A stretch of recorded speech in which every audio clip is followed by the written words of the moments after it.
družba, dobrodošli na mojem kanalu Jana Feri. Tukaj imamo različne kotičke, eden je namenjen pač slepim in slabovidnim, tale je pa namenjen pač različnim temam o Mehiki. Glede na to, da živim v Mehiki, bi se vam verjetno zdela zanimiva kakšna zadeva. Tokratna tema bodo pa hiše. Primerjava mehiških hiš s slovenskimi hišami. No, naj za začetek povem, da jasno, jaz bom primerjala eno povprečno hišo. Jasno, da so tudi tukaj luksuzne in dragocene in drage in hiše bogatašev in takega v telenovelah vidite, no.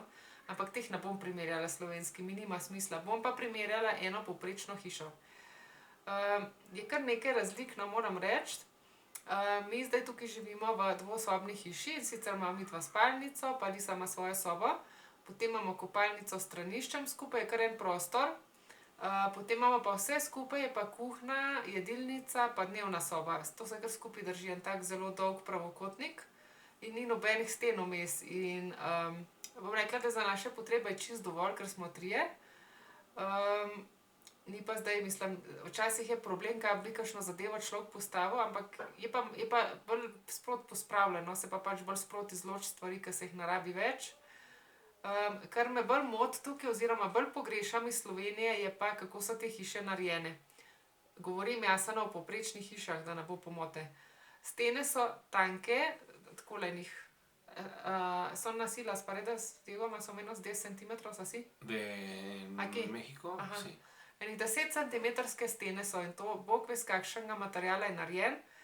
In potem so, recimo včasih, če sedim na kavču, ki je pač ob oknu, jaz to čutim, tele prepih, zračne tokove, skoraj tako, kot da bi odzunaj sedela, ne.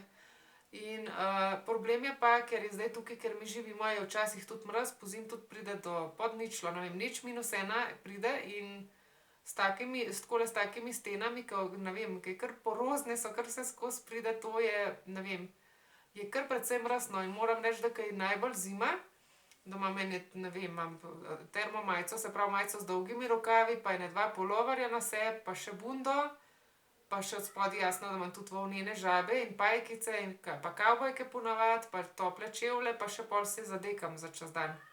In tam hiberniram na kavču.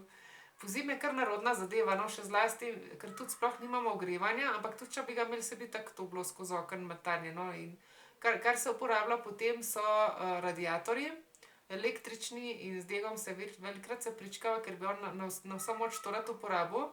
Jaz sem pa proti, ker prvo, kar je, niti ne bo cele hiše segrelo oziroma niti ne enega prostora, ker gre prej toplota ven, kot se razširi po hiši. In je tak radiator, da ko doseže določeno temperaturo, se sam izklopi. Tako da tale se nikoli ne bi izklopil, ker gre skozi toplota ven, a ne, in si rečem, le brez veze. Niti se ne boš segrel, če se boš pa ti čez zraven usedel, bo pa slabo, da ti recimo en del hrbta ti greje, na drugem delu si pa mrzel, ne, tako da tega ne uporabljamo. In ja, je kar zadeva zanimiva, recimo letošnjo zimo sta bile 2 stopinje pa 1 stopinja in je šla lepo Liza v šolo, tako kot so vsi ostali, in v bundici v razredu sedela, jasno, da enako brez ogrevanja.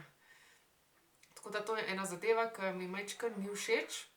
Pa človek si Mehiko pa vročino predstavlja, ne, pa puščave pa sonce pa to, ampak ni cela Mehika taka. To je ena razlika. Druga razlika je, da so strehe, da so ravne, recimo tako, ke so kakšne primorske hiše.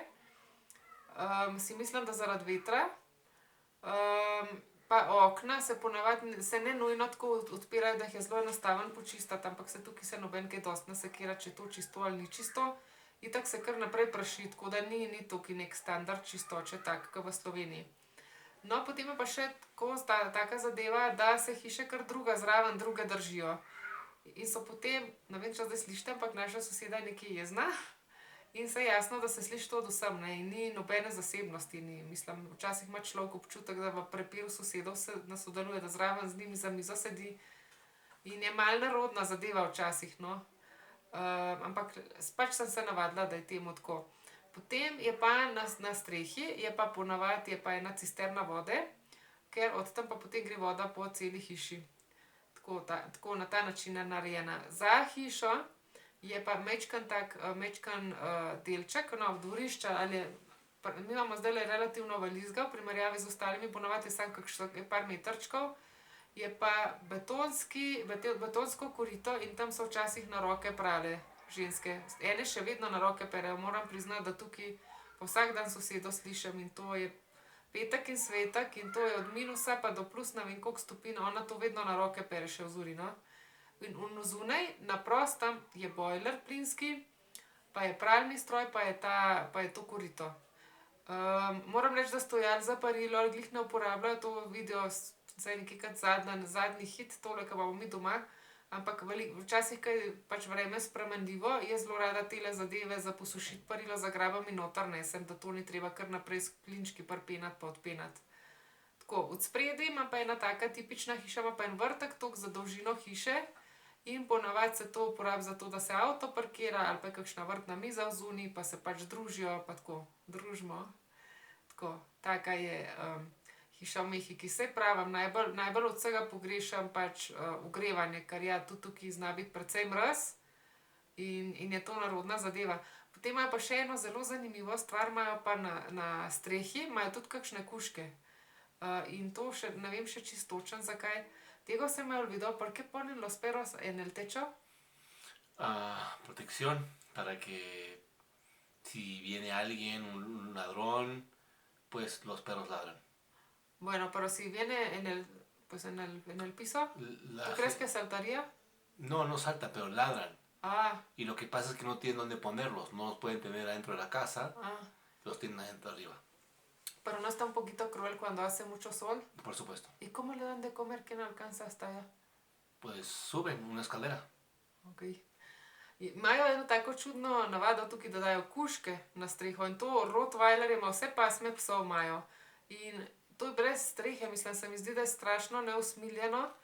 In sem vprašala zdaj ljudje, zakaj to dajo, prav zaradi tega, če pač kakšni tatovi pridejo, da lajejo nanje, pa zaradi tega, ker jih nočejo dati v hišo, pa na vrt tudi ne, da ni prostora in potem jih dajo gor na streho, da imajo prostor za vse. Mislim, jaz tega ne bi mogla narediti, no, in to mora en iti gor, pa pol pač vse iztrebke pobrati, jasno, da za jesti pa za piti dati, ampak meni se zdi to kruto, no, mislim, da niso v senci. Tukaj včasih zdaj recimo smo v enem obdobju, ko sonce res nabija kruto in tisti ubogi kužki gor se nimajo kam skriti.